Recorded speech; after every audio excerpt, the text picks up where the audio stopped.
샬롬, 류 선생의 구속사 천국열차, 유도순 목사님의 신구약 성경 파노라마를 낭독하는 시간입니다. 지금은 호세아 파노라마 10장입니다. 의를 비처럼 너희에게 내리시리라. 요절은 12절. 너희가 자기를 위하여 의를 심고 긍휼을 거두라. 지금이 곧 여호와를 찾을 때니 너희 묵은 땅을 기경하라. 마침내 여호와께서 임하사 의를 비처럼 너희에게 내리시리라. 10장의 중심점은 마침내 여호와께서 임하사 의를 비처럼 내리시리라는 데 있습니다. 이 말씀을 9장의 내가 저희를 떠나는 때에는 이라는 말씀과 대조를 해보십시오. 이보다 더 큰 깊은 소식이란 없습니다. 이 점에서 호세아서의 구도를 다시 한번 상기할 필요가 있습니다.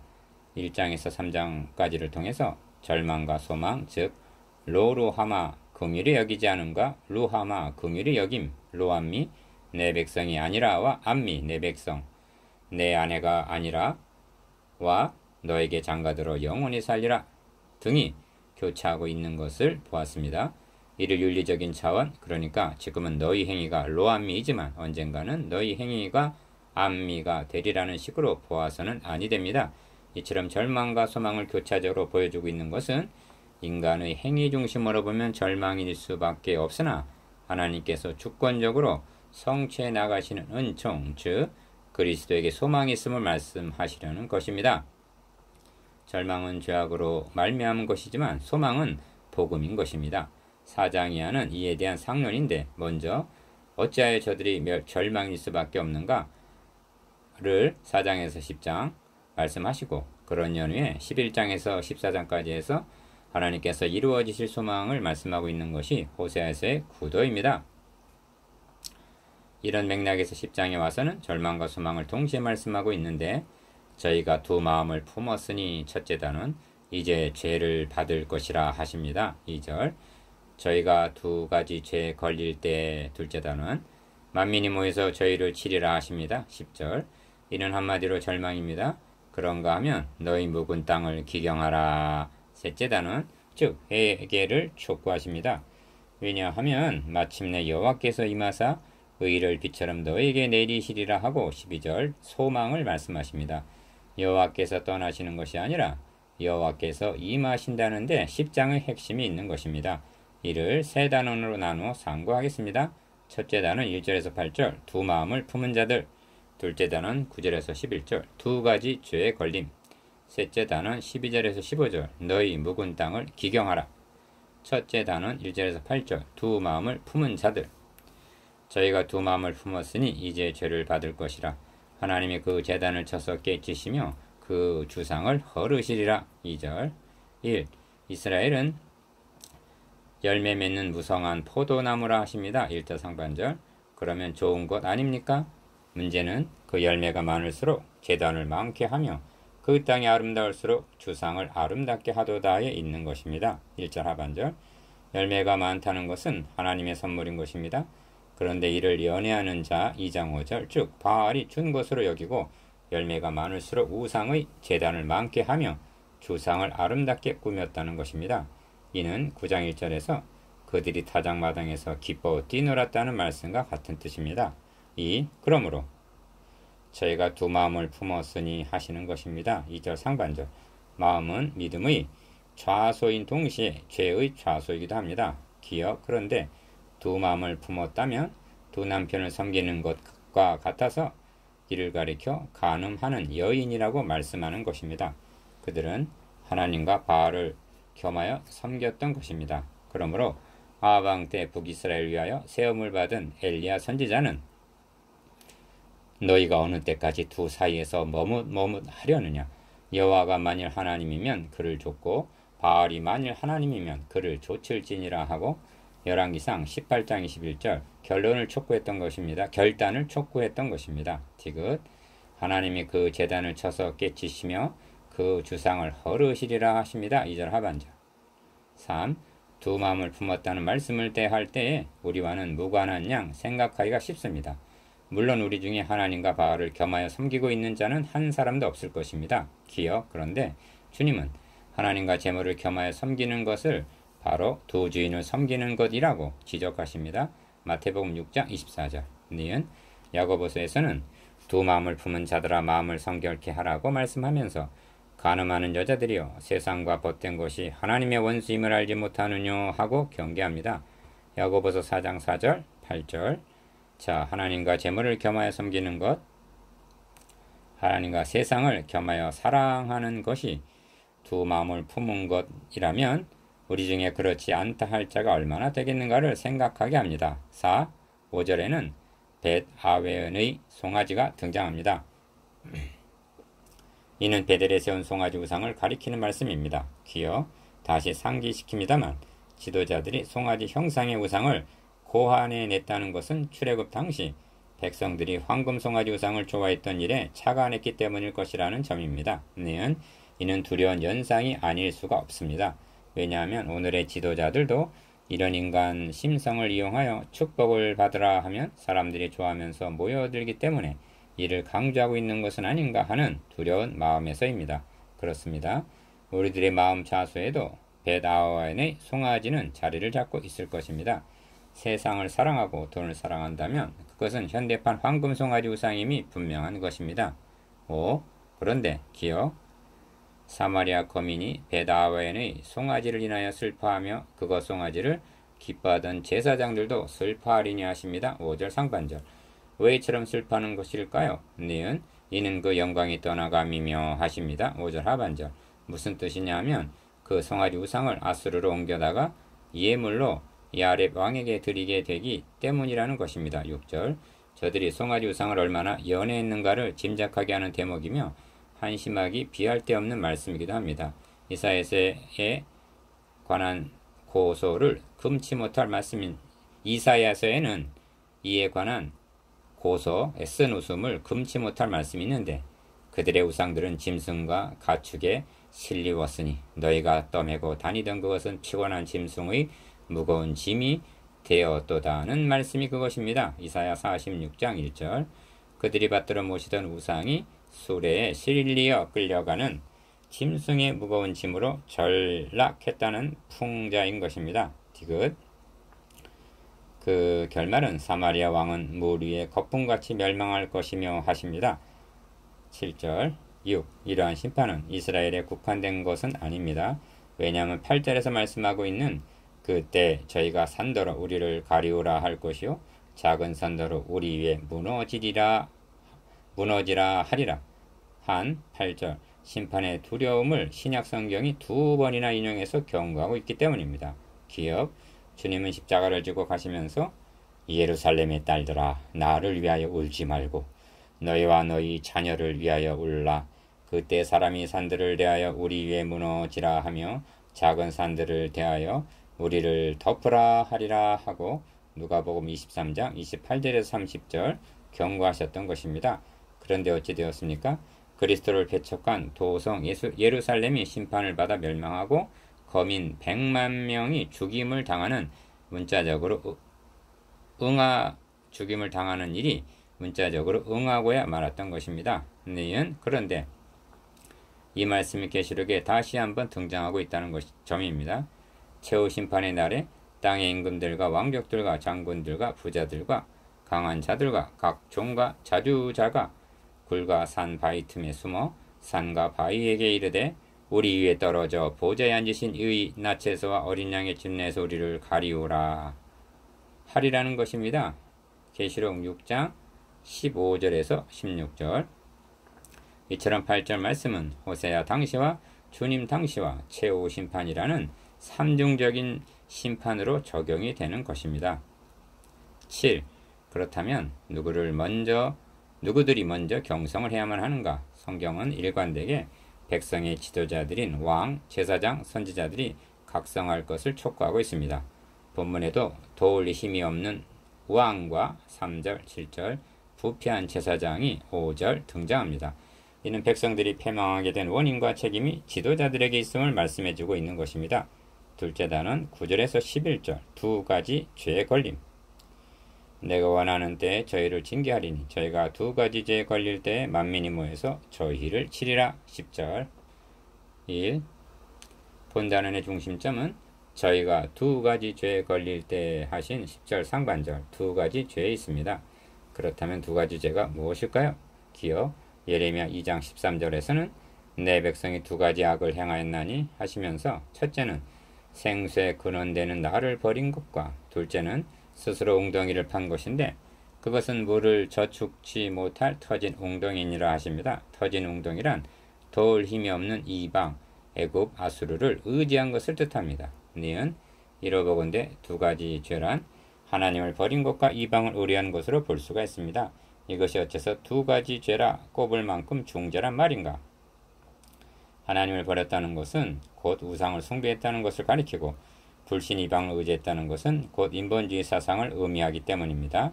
죄들에는 천 가지 만 가지가 있을 수 있습니다만 크게 나누면 두 가지입니다. 이를 가리켜 성경은 경건치 아니함과 불의라고 말씀합니다. 로마서 1장 18절 경건치 아니함은 하나님과의 관계에서의 죄요.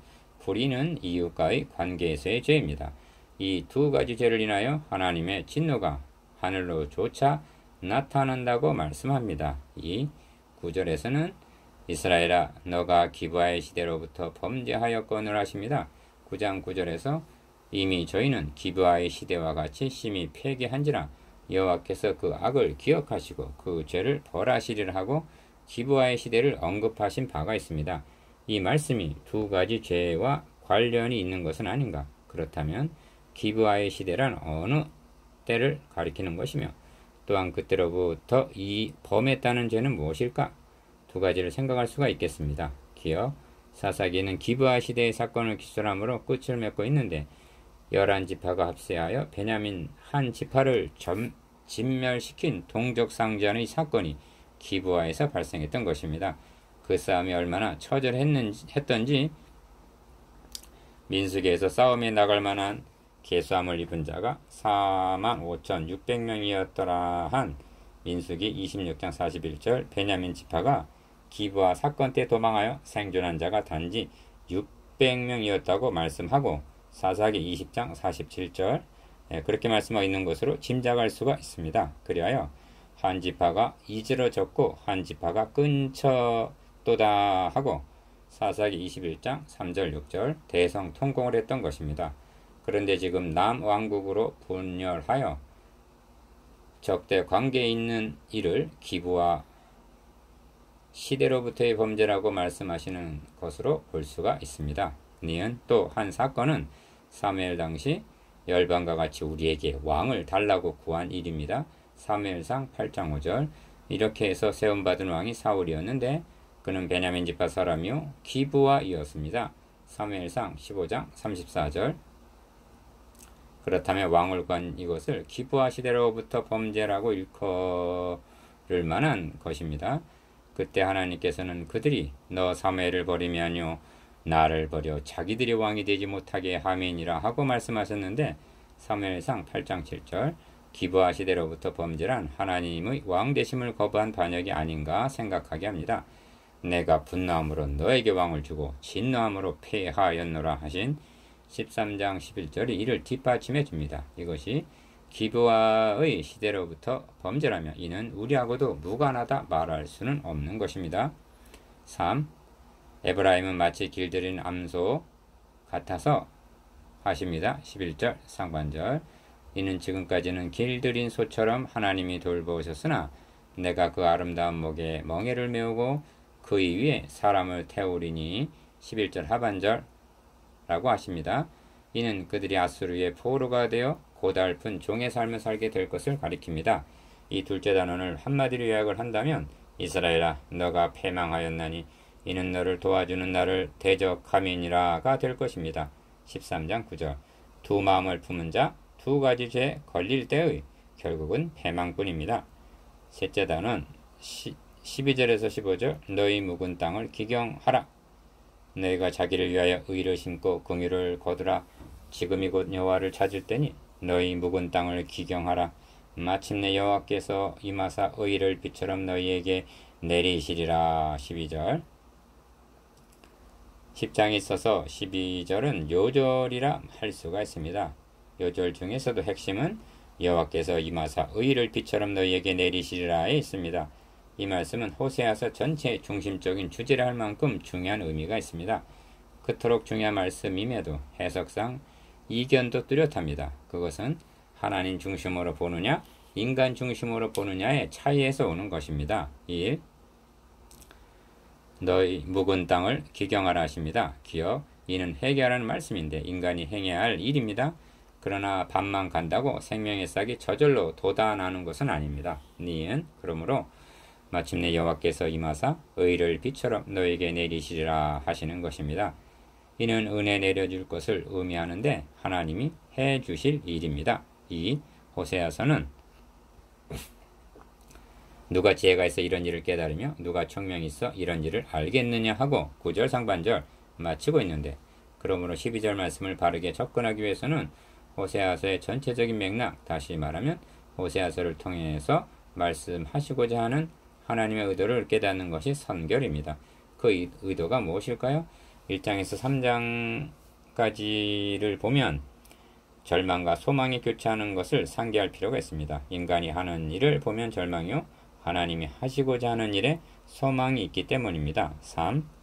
12절은 이런 맥락에서 접근해야만 합니다. 기억, 인간이 해야 할 일이 무엇입니까?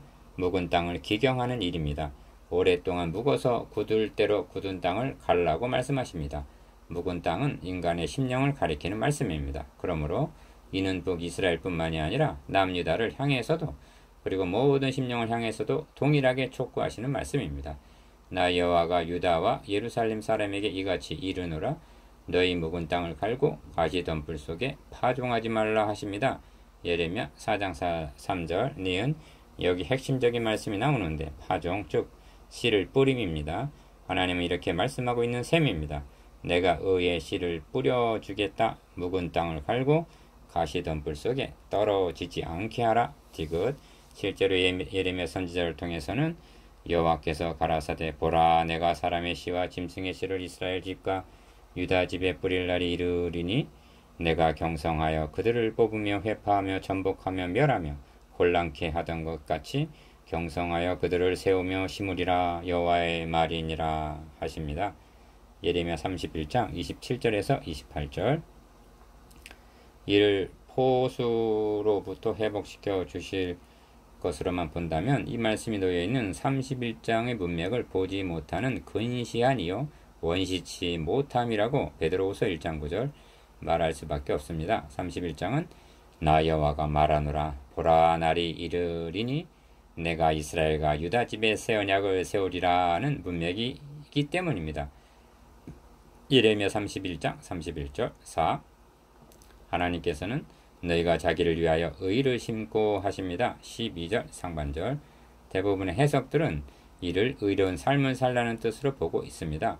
호세아 선지자 당시로만 국한시킨다면 그런 의미가 될 수도 있을 것입니다. 기여 그러나 의를 심고를 의로운 삶을 살라는 것으로 해석한다면 그는 1장으로 되돌아가야만 합니다. 왜냐하면 그토록 보여주신 인간 행위의 절망을 아직 모르고 있기 때문입니다. 그래야 인간의 행위로 구원을 얻을 수 있는 양 말하고 있기 때문입니다. 북왕국도 남왕국도 공의 멸망으로 끝났습니다. 이는 인간의 행위로는 구원의 가망이 없다는 구약 역사의 총결론인 것입니다. 호세아 선지자는 북왕국의 최후의 선지자입니다. 하나님께서는 인간 행위의 절망을 보여주신 후에 하나님께서 해주실 소망을 말씀하시려는 것입니다. 니은 그래서 너희 묵은 땅을 갈고 가시덤불 속에 파종하지 말라고 말씀하시는 것입니다. 예레미야 4장 3절 이를 호세아서 전체 문맥 다시 말하면 하나님께서 이루시고자 하는 구속사의 맥락으로 바라보게 될 때 의를 신고란 의로운 씨, 즉 메시아 언약을 받아들이라는 말씀이 되는 것입니다. 이를 위해서 인간이 해야 할 일이란 묵은 땅을 갈고 가시덤불을 제거하는 즉 회개하는 일뿐입니다. 5. 그렇게 하면 마침내 여호와께서 임하사 의를 비처럼 너에게 내리시리라 하십니다. 12절 하반절 비처럼이라는 말을 마지막 장에서는 내가 이스라엘에게 이슬과 같으리니 라고 말씀하십니다. 14장 5절 기어 여호와께서 임하신다는 말씀을 5장 15절에서 내가 내 곳으로 돌아가서 저희가 그 죄를 뉘우치고 내 얼굴을 구하기까지 기다리리라 하신 말씀과 연관시켜 보십시오. 내 곳으로 돌아가서 기다리시던 하나님이 임하신다는 말씀이 되는 것입니다. 이는 이미 6장 3절에서 그러므로 우리가 여호와를 알자 힘써 여호와를 알자 그의 나오심은 새벽빛같이 일정하니 비와 같이 땅을 적시는 늦은 비와 같이 우리에게 임하시리라고 말씀하신 바입니다. 니은 하나님은 의를 빛처럼 쏟아 부어주시려고 임하시는데 인간의 심령이 묵은 땅 가시던 뿔이 되어 있음으로 해서 결실을 하지 못한다는 것입니다. 즉 이 점이 주님께서 말씀하신 씨 뿌리는 비유를 통해서 분명히 드러납니다. 씨를 뿌릴 때 덜어는 길가에 굳은 땅, 덜어는 돌밭에, 덜어는 가시떨기에, 덜어는 좋은 땅에 마태복음 13장 3절에서 9절 떨어진다고 말씀하십니다. 복음의 씨를 뿌려주지 않았기 때문에 멸망하는 것이 아닙니다. 다만 묵은 땅, 가시던 뿔에 파종하기 때문에 구원의 결실에 이르지 못한다는 것뿐입니다. 이 감동적인 말씀을 시편에서는 긍휼과 진리가 같이 만나고 의와 화평이 서로 입맞추었으며 진리는 땅에서 솟아나고 의인은 하늘에서 하감하였도다 하고 시편 85편 10절에서 11절 만남으로 노래하고 있습니다. 이후 긍휼을 거두라 하십니다. 12절 중반절 이는 하나님의 은혜 곧 불쌍히 여기심을 입으라는 의미입니다. 기어 의를 심고를 행위로 여긴다면 그것은 대가이지 긍휼이 아닐 것입니다. 이를 아니할지라도 경건치 아니한 자를 의롭다 하시는 이를 믿는 자에게는 그 믿음을 로마서 4장 5절 긍휼히 여기시는 것입니다. 하나님께서는 고매를 구속하심 같이 죄값에 팔린 우리들을 자기 아들의 피로 구속하시려는 계획을 성취해 나가고 계시는 것입니다. 이는 우리에게 그럴 만한 자격이나 공로가 있어서가 아닙니다. 전적인 하나님의 은혜, 즉 긍휼이 여기심이라는 말씀입니다. 니은 그러므로 2장 19절에서는